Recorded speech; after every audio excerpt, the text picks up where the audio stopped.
सफलता की सबसे बड़ी कुंजी है मेहनत।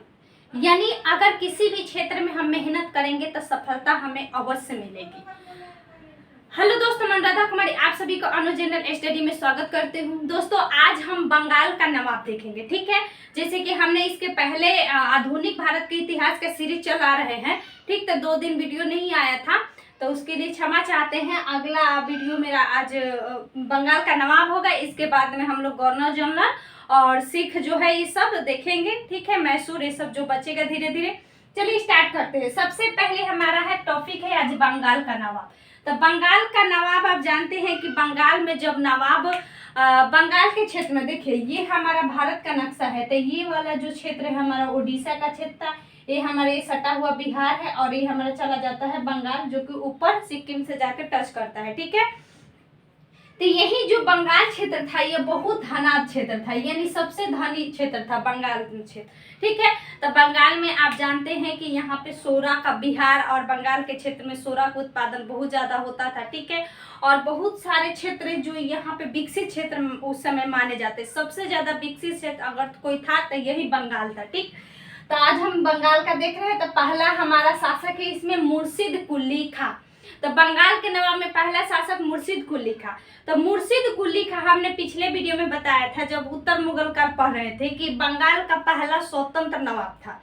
यह बंगाल, ये जो मुर्शिद कुली खां यह मुगलों का सूबेदार था। यानी आप जानते होंगे कि मुगलों का प्रभुत्व इससे पहले सबसे ज्यादा था पूरे भारत के क्षेत्र में। ठीक, और जैसे औरंगजेब की मृत्यु हो जाती है उसके बाद मुगल काल का क्या होता है, विघटन होने लगता है, यानी वो पतन की ओर अग्रसर होने लगता है।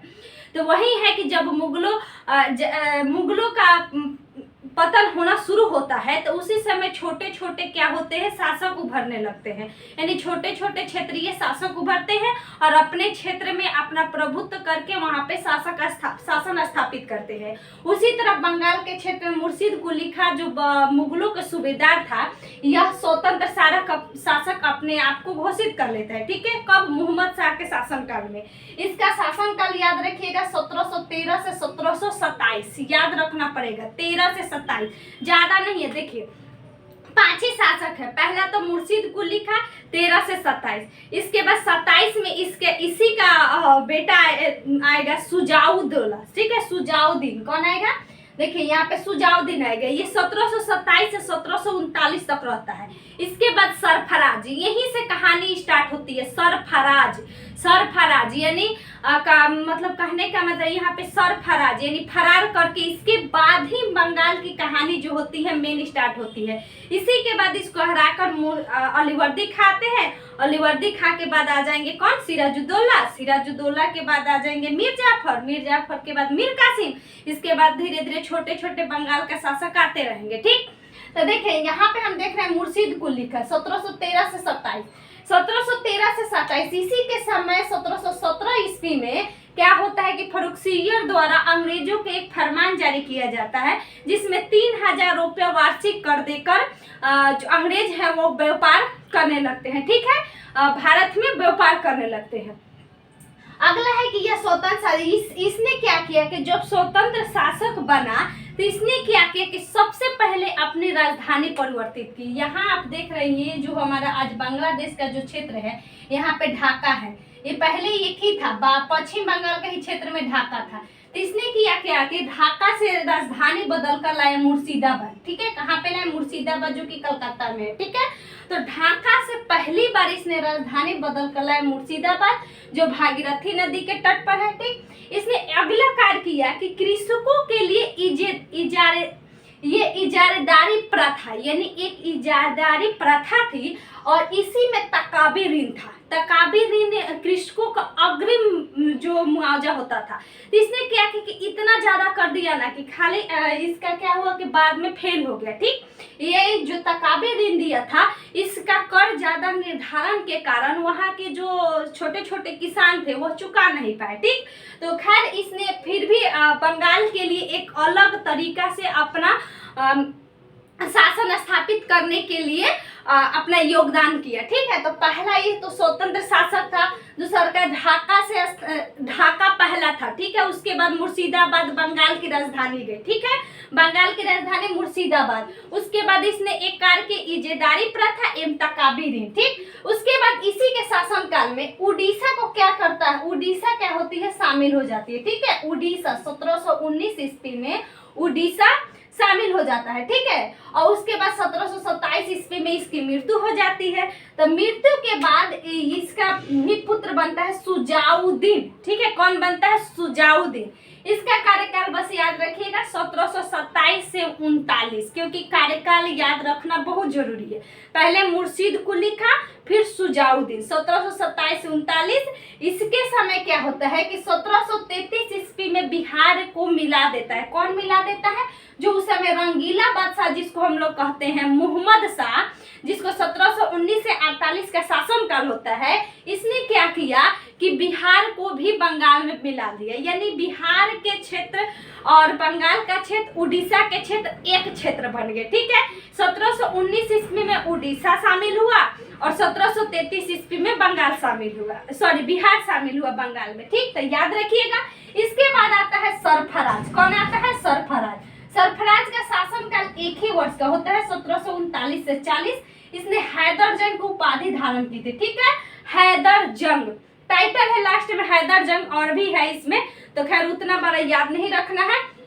ज्यादा पूछता है तो मुर्शीद कुली खां से पूछता है, लेकिन ये कार्यकाल आप याद रखिएगा। ठीक, उसके बाद सरफराज 39 से 40।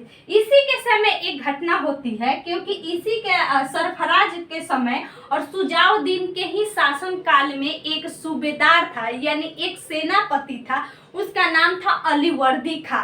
तो अलीवर्दी खां बंगाल में जो सत्ता चल रही थी उसको भांप लिया था। यानी वो देख रहा था कि शासन कैसे कमजोर हो रही है, कैसे ऐसे अयोग्य शासक आ रहे हैं जो यहाँ पे बंगाल को सही दिशा में नहीं ले जा रहे थे। इसने क्या किया कि जो इसके सेनापति था, इसने गिरिया नामक स्थान पर 1740 ईस्वी में सरफराज और अलीवर्दी खां के बीच युद्ध हुआ। ये याद रखिएगा, गिरिया या घिरिया, कहीं कहीं घिरिया भी देता है।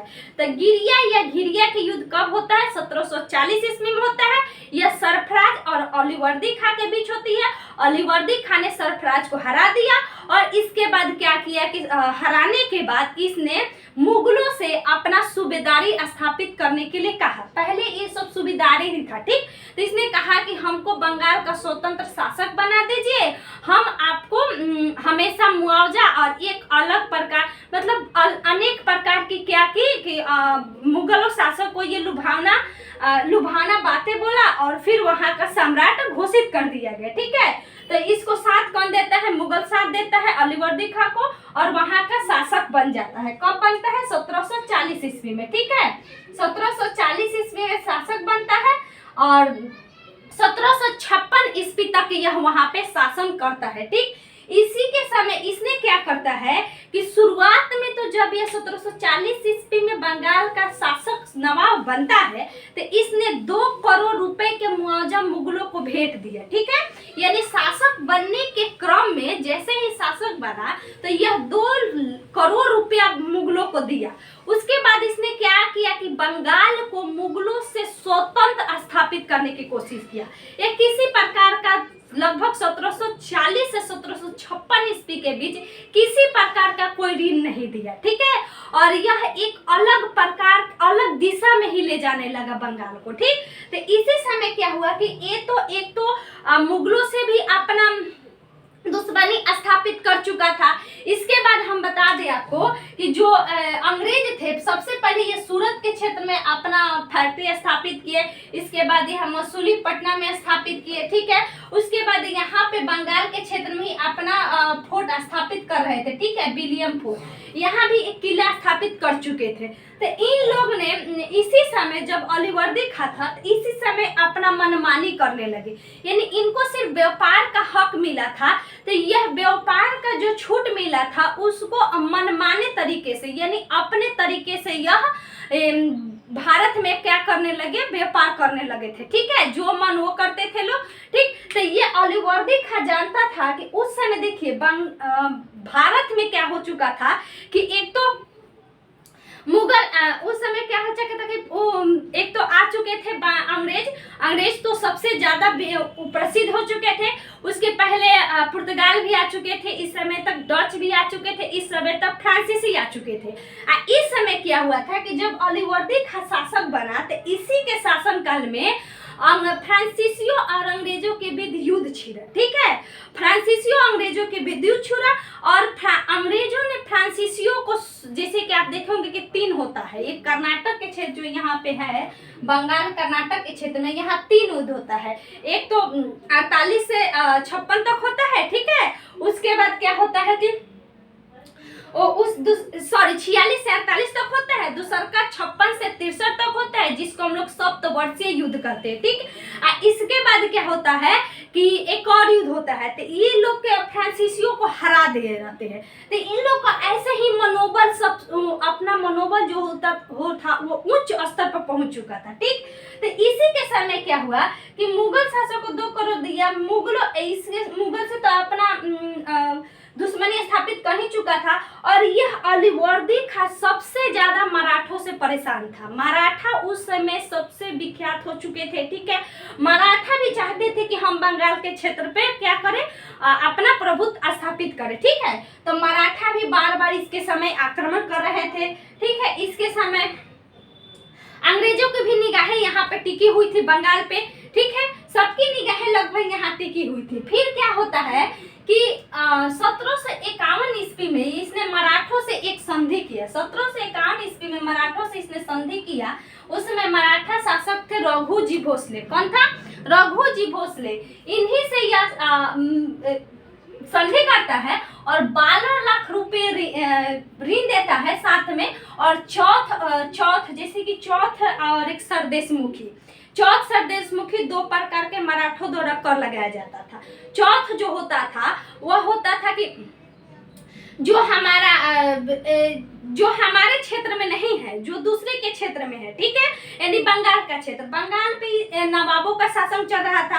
तो जो क्षेत्र दूसरे के शासन क्षेत्र में था तो उसमें चौथ लिया जाता था, और जो मराठों के क्षेत्र में था तो वहां पे सरदेशमुखी लिया जाता था। चौथ में 1/4 लिया जाता था। तो इसमें इस पर चौथ क्या किया, थोप दिया। उसके बाद ओडिशा का भी क्षेत्र कहा कि ओडिशा के क्षेत्र हमें दे दीजिए। ठीक है, रघुजी भोसले। ठीक है, पूछता है क्वेश्चन मिलाने वाला में कि रघुजी भोसले जो थे वह अलीवर्दी खां से संधि किए थे। फिर अगला आता है 1756 ईस्वी में सप्तवर्षीय युद्ध चल रहा था, ये हम आपको समझा दिए थे।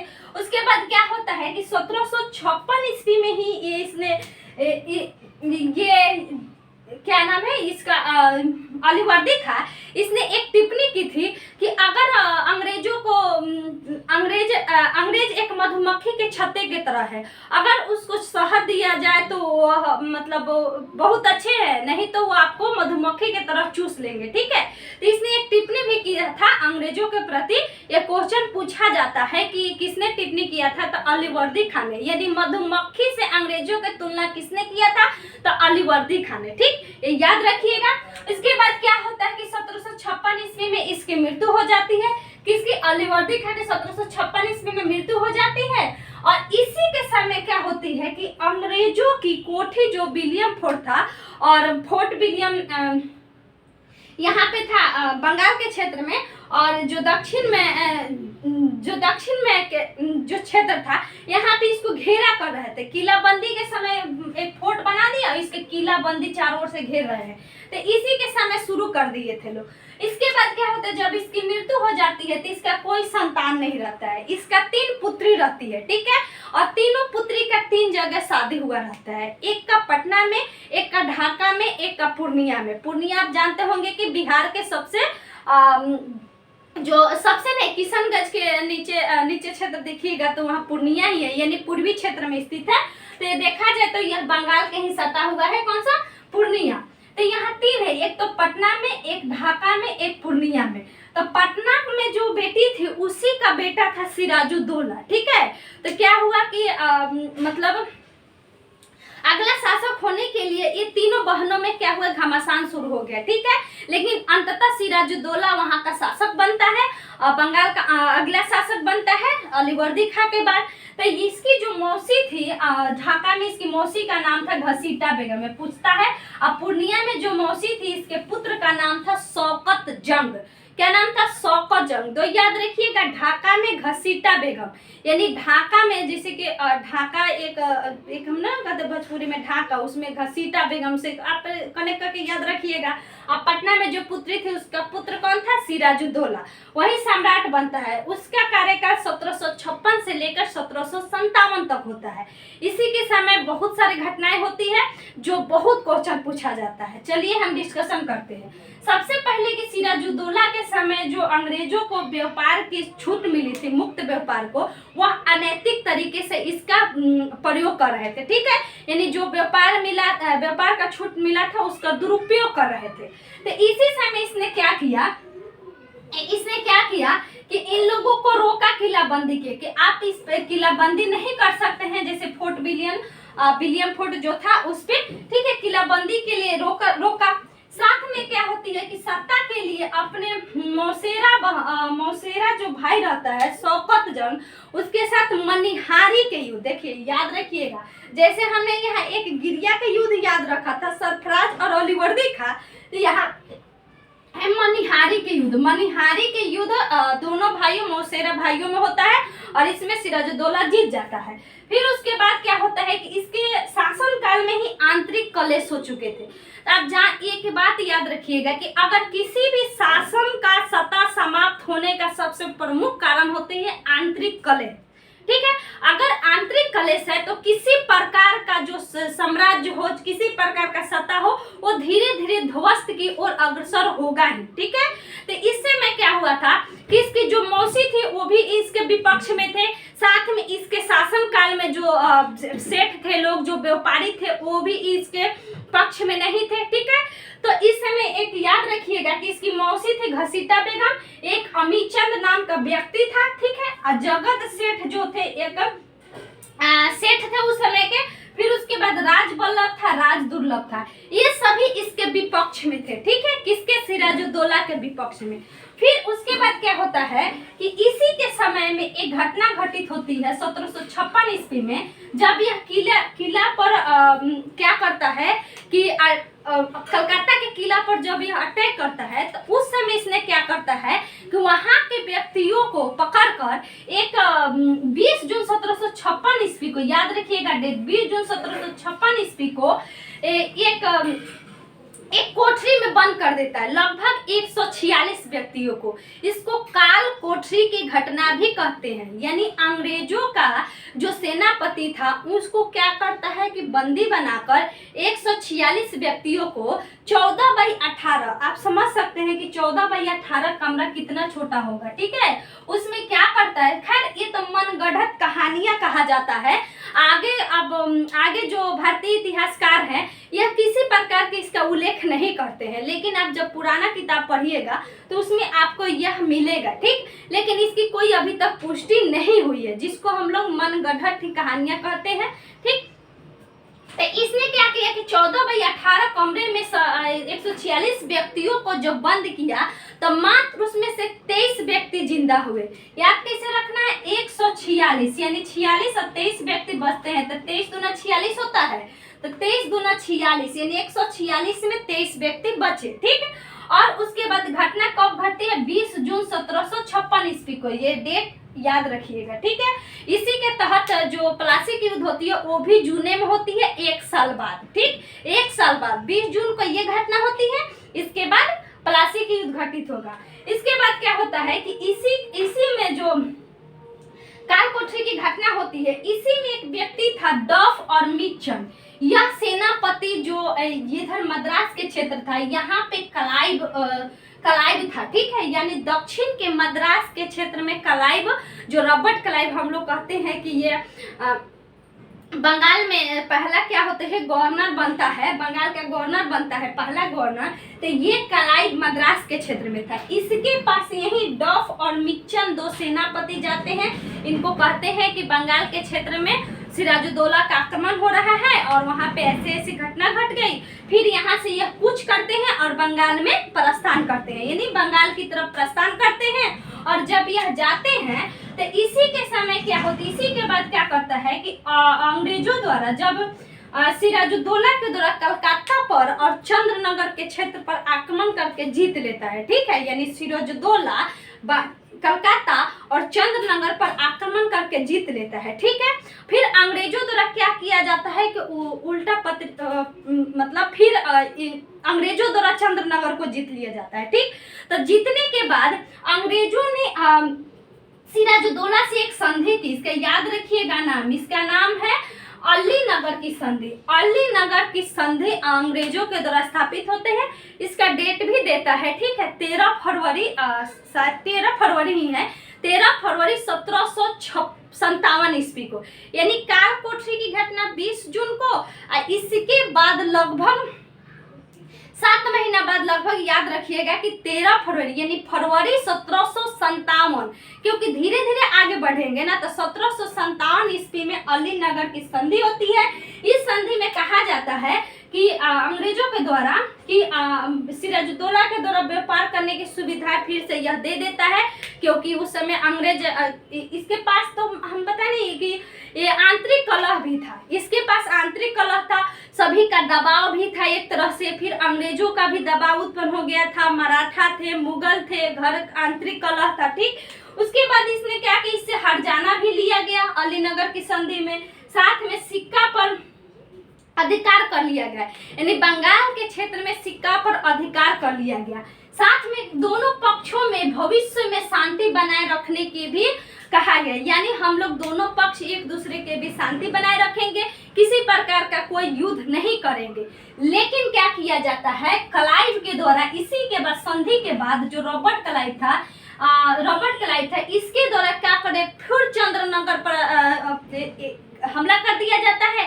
और चंद्रनगर पर क्या किया जाता है, जो क्षेत्र थे उस पर दोनों में क्या होता है, सामंजस्य स्थापित होता है। यानी कलकत्ता का जो क्षेत्र था अलीनगर की संधि के द्वारा और चंद्रनगर के क्षेत्र में सामंजस्य स्थापित किया जाता है, और इसे हरजाना भी ले रहे हैं लोग, सभी प्रकार के सिराजुद्दौला कर भी रहा है। फिर भी यह छल से क्या करता है, क्लाइव अगले ही साल, उसी साल चंद्रनगर पर हमला करके पूर्णतः अपने बस में कर लेता है, ठीक। तो यह उल्लंघन कर लेता है। फिर उसके बाद क्या करता है कि सिराजुद्दौला जबरन जाके विलियम फोर्ट पर जो घेराबंदी कर रहे थे, जो क्षेत्र दे दिया था, फिर इसने आक्रमण किया। और आक्रमण करने के क्रम में ही क्या होता है कि प्लासी के युद्ध घटित होता है। यानी प्लासी के युद्ध 23 जून 1757 ईस्वी को, डेट याद रखिएगा, 23 जून 1757 ईस्वी को प्लासी के युद्ध, जो कि प्लासी भागीरथी नदी के किनारे स्थित है, ठीक है। इसके बाद इसी समय इसका सेनापति था मीर जाफर, सभी अंग्रेजों के साथ मिल गए, ठीक है। इसको पता नहीं था, जो अंग्रेज थे ना, इसने क्या किया ना कि मीर जाफर को पहले से ही बता दिया कि आप हमारी अगर मदद करते हो तो हम अगला आपको बंगाल का नवाब बनाएंगे। इसके मौसी से भी अंग्रेजों ने बोल दिया कि आप हम लोग की मदद करते हैं तो आपके पुत्रों को, आपके वंशज को हम लोग बंगाल का नवाब बनाएंगे, ठीक है। जो यहाँ पे सेठ थे उनको वरीयता दिया गया अंग्रेजों के द्वारा और सबको अपने में मिला लिया, ठीक है। और मिलाने के क्रम में जब यह प्लासी के युद्ध घटित होता है तो ये सभी जो व्यक्ति देख रहे हैं, ये सभी ने इसको धोखा दिया, ठीक है। खासकर मीर जाफर जो इसके भरोसेमंद व्यक्ति था, इसने भी धोखा दिया। युद्ध में ही यह देखिए, प्लासी के युद्ध में जो सिराजुद्दौला थे, इनके 50,000 सैनिक थे, ठीक है। 50,000 सैनिक समझ रहे हैं, अंग्रेजों के पास मात्र 3,000 ही सैनिक था। इसका नेतृत्व रॉबर्ट क्लाइव कर रहा है, लेकिन फिर भी अंग्रेजों की जीत हो जाती है। जीत का मुख्यतः कारण क्या होता है कि मीर जाफर के द्वारा सिराजुद्दौला को बताया जाना कि आप अभी वर्तमान में युद्ध से पीछे हट जाइए, और मतलब ये युद्ध से ही सिराजुद्दौला हट जाता है, जिसके कारण इसका कोई निर्णय नहीं होता है और बंगाल में अंग्रेजों की जीत हो जाती है, ठीक है। तो इसका कोई परिणाम नहीं निकलता है। लेकिन अगर पहला बंगाल में अगर प्रभुत्व का कारण बताया जाते, यही प्लासी का युद्ध है और बंगालों का जो शासन था यह पूर्णतः समझिए समाप्त हो जाएगा। इसके मात्र के बंगाल का नवाब आएंगे, जो मतलब धीरे धीरे फिर एक प्लासी के युद्ध के समय जो आएंगे, धीरे धीरे अपना क्या होगा, बंगाल का नवाब का प्रभुत्व खत्म धीरे धीरे होते जाएगा। लेकिन इन्हीं के बाद एक शासक आएंगे जिसको मतलब लाखों बार क्वेश्चन पूछा गया है, तो इसलिए आप यहाँ तक याद रखिएगा, प्लासी के 23 जून 1757, ठीक है। और इनके साथ दो व्यक्ति थे, ये पूछा जाता है कि सिराजुद्दौला को सभी व्यक्तियों ने जब धोखा दिया तो इनके साथ दो व्यक्ति थे, दो सेनापति थे, एक मीर मदान, एक मोहनलाल, दोनों का म से नाम है, मीर मदान मोहनलाल, मीर मदान मोहनलाल, ठीक है। याद रखिएगा, याद हो जाएगा। मीर जाफर को छोड़ दीजिए क्योंकि वो तो षड्यंत्र ही रचा था जो बाद में बंगाल का नवाब बनेगा, तो यही मीर मदान मोहनलाल। फिर इसके बाद मीर जाफर का शासन काल आता है 1700 इसका 56 से लेकर 60 तक ले यह बंगाल का नवाब रहेगा, ठीक है। यह अंग्रेजों की कठपुतली बनके उसका कार्य करता है। इसको अंग्रेजों को 1,75,000 रुपया का हर्जाना देता था यह मीर जाफर अंग्रेजों को, ठीक। इसके बाद देखिए अगला शासक आएगा मीर कासिम, जो कि अंग्रेजों के लिए एक अलग प्रकार का शासक साबित होता है, यानी अंग्रेजों के विरुद्ध सबसे अलग प्रकार की नीति लाता है। देखिए सिराजुद्दौला के समय घटना घटित हुआ था, लेकिन यह युद्ध में ही आंतरिक कलह में इतना बिजी हो चुका था कि किसी प्रकार का कोई निर्णय ही नहीं ले सका। लेकिन मीर कासिम जो था, यह मीर जाफर का दामाद था। ये क्या किया कि मीर जाफर का दामाद था। देखिए यहाँ पे पूछता है कि मीर जाफर का पुत्र मीरन था, ठीक है। यहाँ पे क्वेश्चन आता है मीरन, तो याद रखिए मीर कासिम जो इसका दामाद था, यह अगला बंगाल का शासक बनता है 1760 से लेकर 1764 ईस्वी तक, ठीक है। उसके बाद इसकी सबसे खासियत क्या थी कि अंग्रेजों की जो मंशा थी, अंग्रेजों की जो नीति थी, अंग्रेजों की जो षड्यंत्र था, अंग्रेज जो अनैतिक प्रकार के कार्य कर रहे थे, उससे यह भाग चुका था, यानी यह देख चुका था कि अंग्रेज कैसी नीति अपना रहे हैं।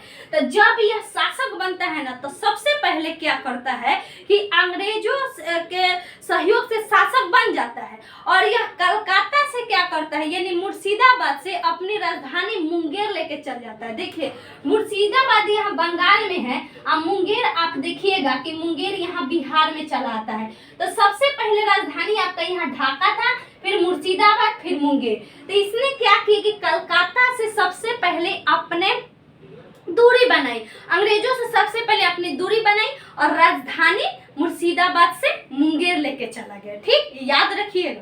उसके बाद अगला है कि यह सबसे योग्य शासक साबित होता है। इसने क्या किया कि जो कृषक थे उनके प्रति अलग प्रकार की नीति बनाई, कृषकों से अपना जो वहाँ के लोगों थे उसे अपना जैसे कि एक अच्छे योग्य शासक के रूप में साबित हुआ, लोगों का इसका साथ मिला, ठीक है। किसको, मीर कासिम को वहाँ की जनता का सहयोग मिलता है।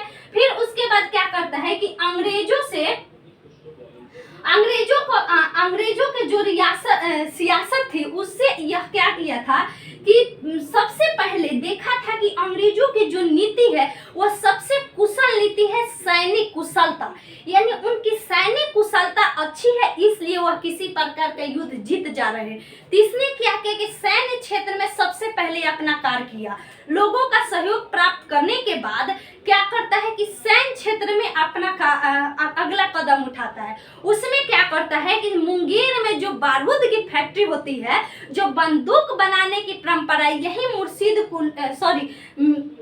मीर कासिम ही स्थापित करता है। जो आज हम लोग मुंगेर में बिहार का बंदूक फैक्ट्री देखते हैं, इसी का देन है। तो इसने क्या किया कि एक कुशल नीति अपनाई, जो सेना थे वहाँ पे लोगों को सेना में भर्ती करने की नीति बनाई, वहाँ पे बंदूक फैक्ट्री बनाई, ठीक। उसके बाद क्या होता है कि 1762 ईस्वी में बेंसीटार, देखिए 1760 ईस्वी में रॉबर्ट क्लाइव इंग्लैंड चला जाता है, ठीक है, 1760 ईस्वी में।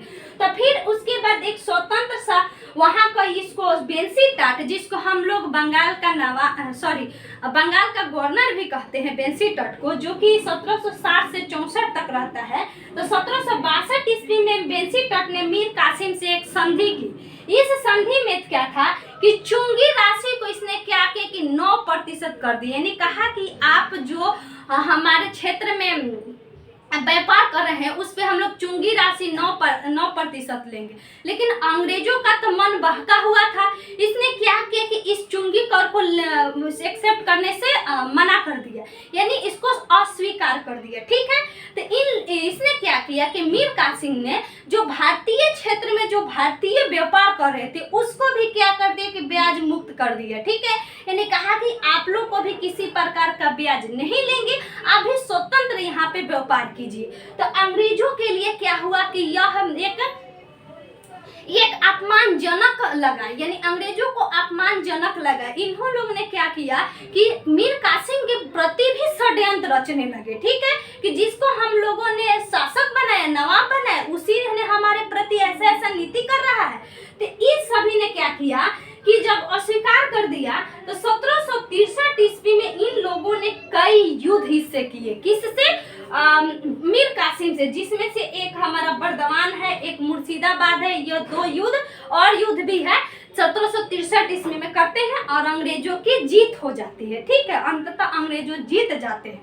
फिर इसी के समय यहाँ से भागकर पटना में जब आता है मीर कासिम, तब पटना में भी एक पटना कांड के नाम से जाना जाता है। इसमें वहाँ का अधिकारी था एलिस, याद रखिएगा एलिस, अंग्रेज अधिकारी पटना का एलिस था। इससे युद्ध होता है और एलिस को यह क्या करता है कि मार देता है। ठीक है, यही सबसे प्रमुख घटना बनती है बक्सर के युद्ध का। पहले तो यह अलग प्रकार की नीति ले आया कि हम अलग प्रकार की नीति करेंगे। खैर यह भारत के लिए बहुत अच्छा सोचता था, लेकिन अंग्रेज की जो कुशाग्र बुद्धि थी ना, अंग्रेज की जो चाल थी ना, वह अलग प्रकार की थी, जिससे कोई आगे चल के आप इसको नीति भी देखिएगा। फिर इसके बाद क्या होती है कि 1763 ईस्वी में मीर कासिम को हटाने के बाद मीर जाफर जो होते हैं, इसको 1764 ईस्वी में मीर कासिम को हटा दिया जाता है शुरुआती, और मीर जाफर को फिर क्या किया जाता है कि बंगाल का नवाब बना दिया जाता है। यानी अंग्रेज क्या करते हैं कि ऐसे ही घोषित कर दिए जाते हैं कि मीर जाफर अब हमारा अगला बंगाल का नवाब होगा। फिर यह क्या करता है कि यहाँ से जाकर यह सहायता मांगता है, किससे?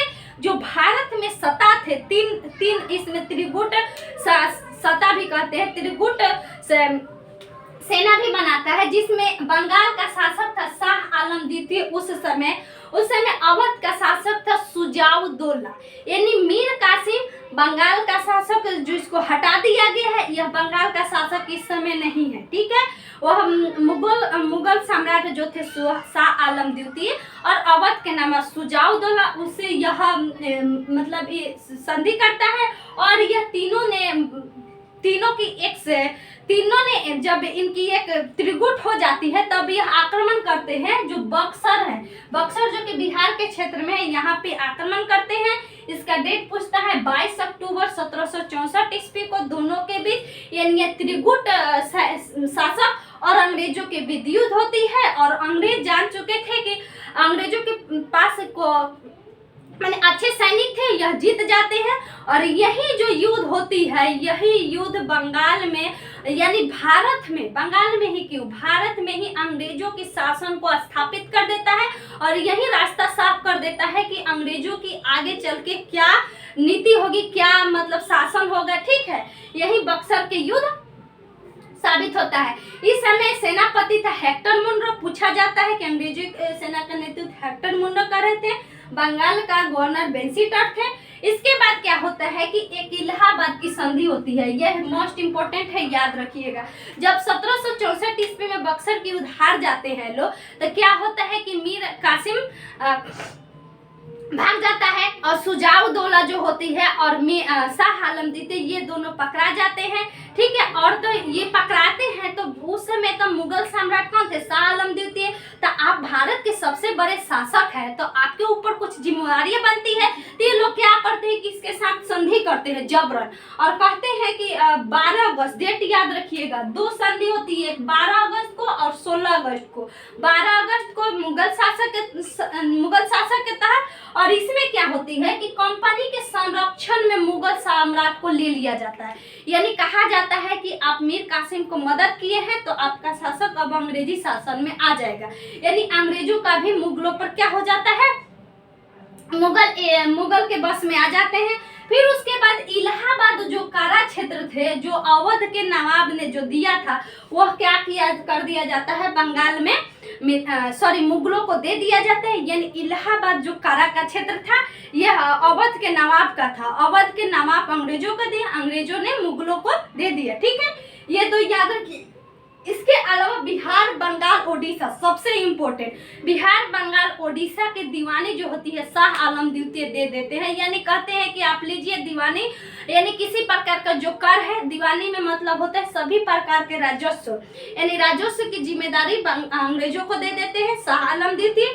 ठीक है, उसके बाद 26 लाख रुपए इनको वार्षिक देता है लोग, यानी कहिए कि 26 लाख रुपए इनको पेंशन के रूप में मिलता है शाह आलम द्वितीय को। और एक पहला पेंशन भोगी बनने वाले भी शासक थे शाह आलम द्वितीय, ये हम आपको पढ़ा चुके हैं और डिस्क्रिप्शन में भी लिंक रहेगा। आप सभी अगर उत्तर मुगल काल नहीं देखे तो प्लीज देख लीजिएगा। फिर आगे आता है अवध। अवध में 12 अगस्त को होता है। कब होता है? 16 अगस्त को होता है। इसमें इलाहाबाद और कारा का क्षेत्र मुगलों को देना पड़ता है। साथ में इनको 50 लाख रुपए का हर्जाना भी देना पड़ता है, साथ में सैनिक सहायता भी देना पड़ता है। यानी अवध के नवाब से अंग्रेजों द्वारा कहा जाता है कि अगर किसी प्रकार का हमारे ऊपर युद्ध होता है, अगर कोई शासक आके आक्रमण करता है तो आप हमको एक सहायता दीजिएगा। तो अवध के नवाब से यह सहायता होती है। इलाहाबाद की संधि 1765 ईस्वी में। इसके बाद आप देखिए कि छोटे छोटे भी बंगाल के नवाब आते हैं। ठीक, और एक और बात, इलाहाबाद की संधि के बाद 1765 ईस्वी के 1772 ईस्वी के काल को डाकुओं की लूट की संज्ञा दी जाती है, जो हम पहले भी बताए थे। के.एम. पनिकर द्वारा कहा गया है कि 1765 से 72 एक डाकुओं की लूट की संज्ञा थी। ठीक है, इसमें क्या होता है कि द्वैध शासन स्थापित हो जाता है। द्वैध शासन में क्या था, एक तो दीवानी था, एक फौजदारी मामला था। दीवानी मामला अंग्रेजों के पास चला आता है, फौजदारी मामला भारतीय नवाबों के पास रहता है, यानी भारतीय शासकों के पास रहता है। फौजदारी में आप जानते हो कि जो फौज वगैरह होता है, ठीक है, और दीवानी में जो होती है जितने प्रकार का कर आ रहा है, जितने प्रकार का पैसा है, यानी समझिए कि लूट की काल है, यानी जितना मन उतना लूटते हैं। ठीक है दोस्त, अगर आप सभी को अच्छा लगा होगा तो प्लीज वीडियो को लाइक करिएगा और चैनल को भी सब्सक्राइब करिएगा। प्लीज वीडियो को शेयर भी करिएगा। ठीक है, आप सभी इस चैनल से बने रहे। धीरे धीरे करके हम लोग आधुनिक भारत काल समाप्त करेंगे। Thank you so much.